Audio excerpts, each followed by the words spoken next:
Liz Wiseman, welcome to the conversation today. Well, it's just a delight to be here with both of you. It is a real pleasure to be with you. You're joining us from Northern California, just near the Stanford campus. I'm south of Salt Lake City with my co-host, Angela Schill. We're on the UVU campus, and we're thrilled to be sitting down with you today to talk about cultivating exceptional leadership.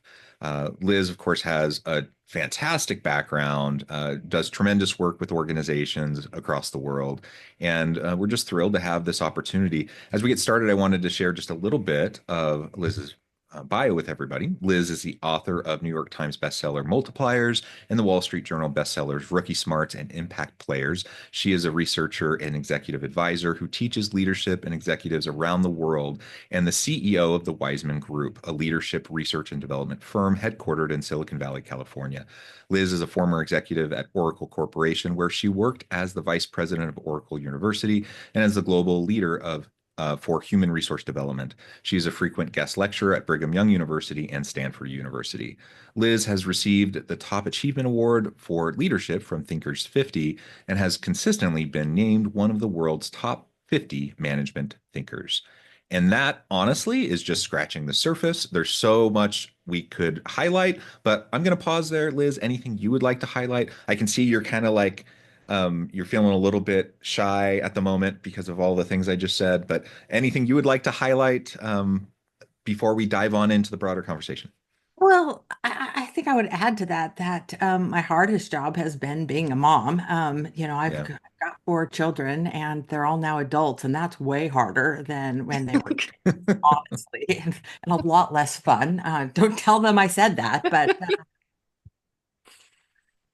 We That's can relate. We can relate. yeah, four children here as well. So, Six children, yes. Liz, it's such a pleasure to be with you and just be able to hear some of your experiences and even maybe delve into how you've balanced all of the amazing things you've done with this hard job you've talked about of raising a family as well. But I think our listeners, at least I know I'm curious to know kind of how you got to where you are now. What was your journey like to get to this place? And maybe that's a story in and of itself, but maybe just a little bit of background of how you ended up in Menlo Park today. well, I am from the Bay Area, both me and my husband. He's from Fremont, I'm from San Jose, so we settled kind of on the peninsula, which was neutral territory, equidistant from both our families. Um, but I guess my career story is not like a story of ambition and planning, like, okay, I want to do this by the time I'm 30 and this by the time I'm 40. I've just kind of followed what I was interested in. And I haven't really followed a plan. There was kind of work I wanted to do, and I just tried to follow it and, tried to do it well. And that's kind of how I've ended up doing what I'm doing. And in many ways, the job I do now is the job I wanted right out of college. So if there's anyone listening who's in university in their college days that has like this plan and this work they want to do, like I'm now doing that. In some ways, I'm doing the entry level job I wanted because I came out of graduate school wanting to teach leadership, and I somehow got a hold of the name of the president of Zanger Miller, which was the premier leadership management training company at the time.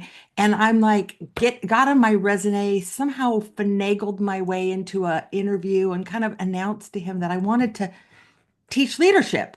And Ed Musselwhite is his name, and he's like listened to me and was very thoughtful, and then said, "Well, gee, if you want to teach people how to lead, maybe you should go get some experience doing that yourself. Like, if you want to teach management, maybe you should go do the work of management." Mm. Really thought this was terribly short-sighted of him because I'm like, that's what I want to do, and he doesn't understand me and what I'm passionate about, what I'm interested in. Like, how short-sighted of him.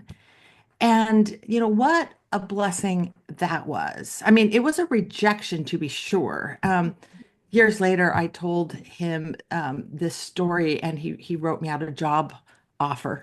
Like 25 years later, he's like, "I'd like to issue a job offer to you." But and so I found doing this work of teaching leadership really because I spent the first half of my career like leading and doing the hard work of management. And I'm now doing the work I kind of wanted to do when I was young, but I'm so grateful I didn't get the opportunity to do this work when I didn't know anything. And I wasn't like beaten up and bruised and kind of like through the crucible of having to make hard decisions, Yeah. having to fire people you Mm. hired, having to having to fire the company's founder's sister or girlfriend's sister. Like Ooh. I remember that was one, and I made the decision, and like I need to remove this person from the organization, and like all these tough decisions. Like, gee, I need to move jobs overseas, and once you do that work, you just understand. I don't know that I understand now how to do it as much as I understand how hard it is to lead and to lead through contradictions and dilemmas and Mm. ambiguity and uncertainty when there are competing rights and competing wrongs. And I think I just built empathy. Ooh, Very, that's very powerful. interesting. So I have to share. So a similar experience, not exactly the same, but a few years ago, I had a student. I have lots of students come and sit in my office, and they want career advice, whatever.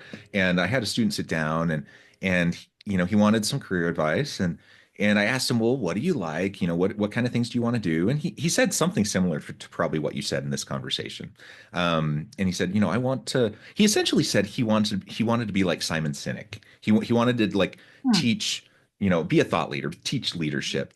And I said, well, okay, why? Like, what's your why behind that? I mean, that's what Simon Sinek says, Yeah, right? I Um, see what you're doing there. That's good. and so I'm like, why do you want to do that? And ultimately he said, well, I want to be rich and I want to have influence and I want to, he wanted to make the world a better place, but he also wanted to be rich and he wanted to have influence and power and whatnot. And my response was kind of similar to what you got. I'm like, okay, you're 25, you're coming out of university. Um, how do you think you're going to be able to contribute in the way that someone like a Simon Sinek can contribute, or name the person, right? All the other people that are making all these contributions, a Brene Brown, or name the person, right? And so we were able to have a really good, productive conversation about, I don't want to dampen his spirits and I don't want to like um make him feel discouraged, but also have some realism and recognize, okay, I actually have to go out and get some life experience. And I have to actually go out and do the hard work of learning how to lead and learning how to manage and learning how to interact with people. I have to actually gain you go through the school of hard knocks a bit, Hmm. so that I earn the right to actually share some insights with other people.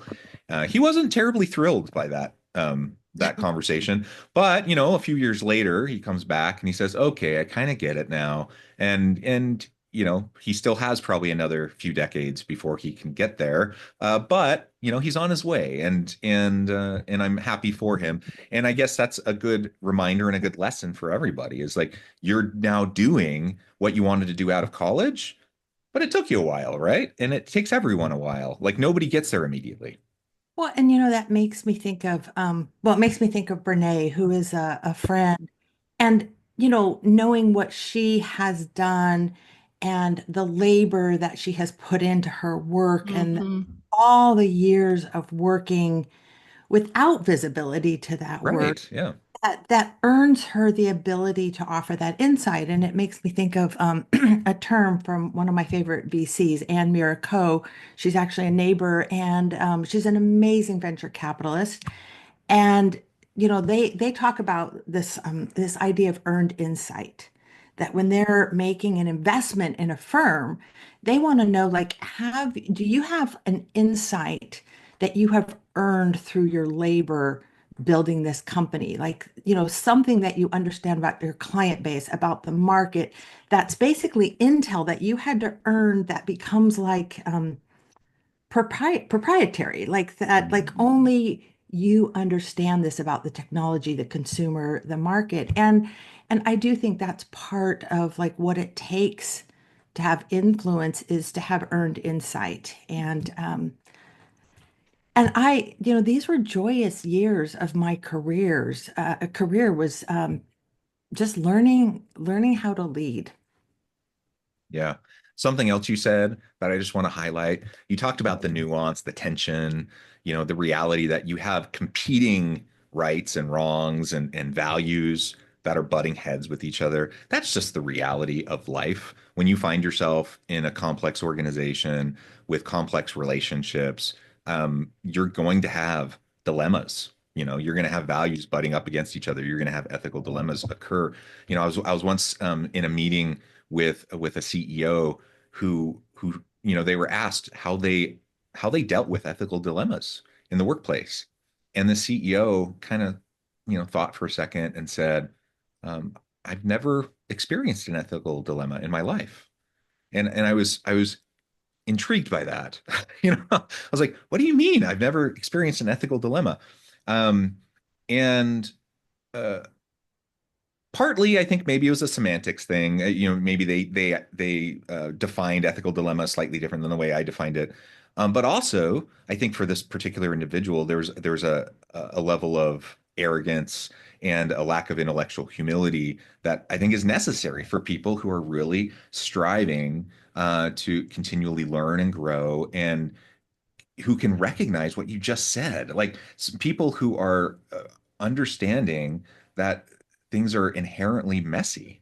And I would much rather interact with people who, don't put their head in the sand and recognize that things are just inherently messy. It doesn't mean that decisions are easy, and in fact, decisions are tough. But if you recognize that decisions are tough and messy, you know, you're at least in a position to exercise some empathy in that situation. And then, at least I feel like, and I may not agree with the decision you make, but I feel like there's some humanity in the decision that's being made.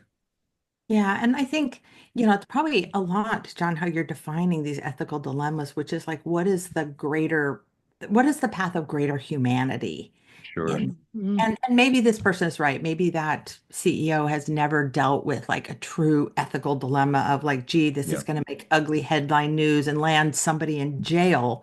Yeah.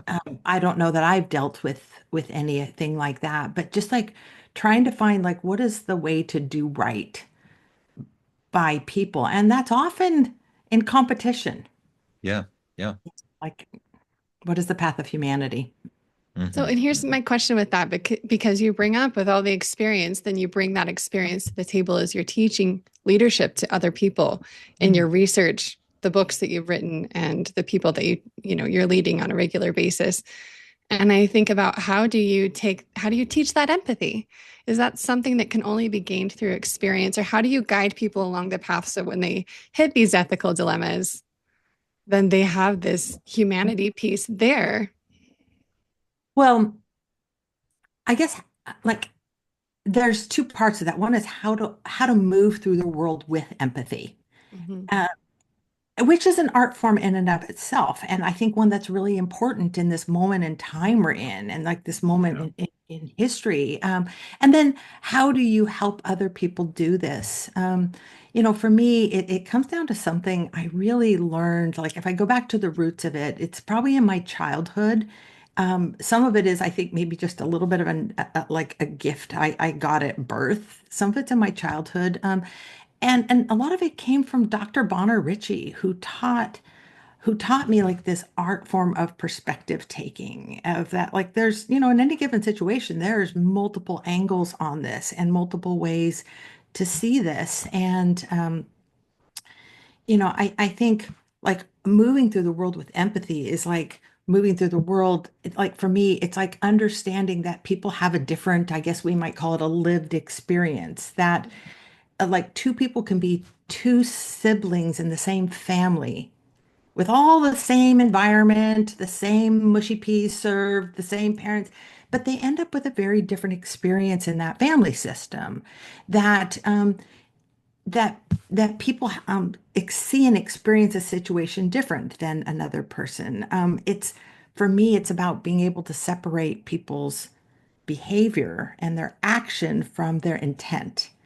And that's really at the core of my work. And it's really probably this life skill I learned early in life in my childhood. I think I talked with Brene about this on her podcast. Just growing up with a very difficult father. And, it was easy to see that his behavior was gruff and grumpy and like curt, and maybe even you could interpret it as maybe mean-spirited. But for some reason, I just always looked at my father and thought, oh, he's not trying to be a jerk. Like I could see like hurt in him from his own life. I could see what he was trying to do. And he was so clumsy at, expressing love and validation and all these things. But like I could see, like actually behind that clumsy behavior is really good intention. And I think it helped me as I entered the workforce to be able to say, okay, that's not a jerk boss. That's a boss that's afraid of their boss. What is it that they need to feel calm? Like they need me to get them this report 48 hours in advance so they can calm down and feel like this is going to go well. And so it's helped me as I've led, it's helped me be a good coach to other executives. It's like, okay, we can operate sort of on the behavior, or we can operate on the assumptions behind the behavior. And I find when you operate from the assumptions behind the behavior, it's just so much easier to connect. It's like there's positive intention there. And so I think a lot of my teaching and coaching has been based in how do you see a leader's good intent and then get the behavior aligned with the good intent. Now, there are some leaders who have some ill intent, and that's a whole different teaching and coaching process. But I find that most people are trying to do a good job. Most people don't show up trying to shut people down, make Mhm. people feel small. Um, and so like it's where you meet people. And then in terms of teaching other people to do it, I think it's the art of teaching perspective taking, of like stepping back and going, but yeah, but what does it look like for that person? And by the way, my girlfriends all hate that I'm good at this because I'm like the walking violation of the girlhood trust, which is, and John, you might not know what I the, already know where you're going with this. yeah, like if your girlfriend wants to go for a walk with you and tell you about somewhere she's been wronged, like Yeah. your job, you have one job, and the job is to say, you're right, Validate. wrong, validate you've been wrong. And I don't do that, like my friends that go for a walk for me, male, female, I'm usually like, well, they've kind of got a good point here. Like, let's look at it from their point of view. Yeah. Like, I could see how they were expecting something different. And I usually get you're violating the code here. I've But heard it called a prism. Somebody used this term the other day, and it sounds exactly like what you're describing. yeah, yeah, I haven't heard that term, but and my children don't particularly like it either. And maybe because, like, I think when they were kids, like, all of them sort of got the lecture, like, if I get a phone call from your teacher, just so you know, I'm probably going to side with your teacher on this. But, it's like, well, okay, yeah, but like the teacher was like trying to do this. So I think it's just something I learned, like, how to see things from the other person's perspective. And it's not that we shouldn't also like validate our attempts and our perspective on it, but I tend to move right to, well, what does it look like for this other party who seemingly wronged you? I have to say with that, I've been carrying around my own question, and just listening to you, you've given me some epiphanies on how to look at it in a different way. So even just sitting here today, I've benefited from your coaching. So thank you for that. And just seeing uh there is a connecting piece, even just thinking about my scenario as I'm looking, well, what is it from their perspective? It changes how I would connect with them. So Mm. in real time, thank you for that. Yeah. Well, Liz, I told you in the pre-interview this was going to happen, and it's happening. but the time has flown by, and we know you're busy, and we're going to have to let you go because you have a lot of other stuff that you have to get to in your busy day. We really, really appreciate you taking the time with us. We've only scratched the surface. But we know that you need to get going. Before we wrap things up, I just wanted to give you a chance to share with the audience how they can get connected with you, and then give us the final word for today. Mm. Um, well, getting connected with me, I'm pretty easy to find out on social media. My company is thewisemangroup.com, and the books are all, there's links to the books and everything there. And the final word. So a final thought. Yeah. I guess, Angela, there was something that you said just now that really made me think of something I've learned over the years is every time as a leader, I have found myself frustrated with some deficiency on my team or in the output. Like my default is to say, like, Liz, you've created this problem. Like there's something that you've done as a leader that is allowing this to continue, that has caused this to happen. And I find when I first kind of look at like what have I done to cause or perpetuate this problem, it usually helps me find the right kind of solution. I don't like doing this, just like my girlfriends don't like me saying, but gee, they have a point. But it's a path to problem solving for me. Mhm. Yeah. Yeah. Well, very well said. Liz, thank you again so much. It's just been a real pleasure. Yeah. We really encourage the audience to check out all of Liz's amazing work. So many wonderful books. The Wiseman Group, check it out. Thank you, Angela, for your time and co-hosting with me. And as always, we hope everyone can stay healthy and safe, that you can find meaning and purpose at work each and every day. And we hope you all have a great week.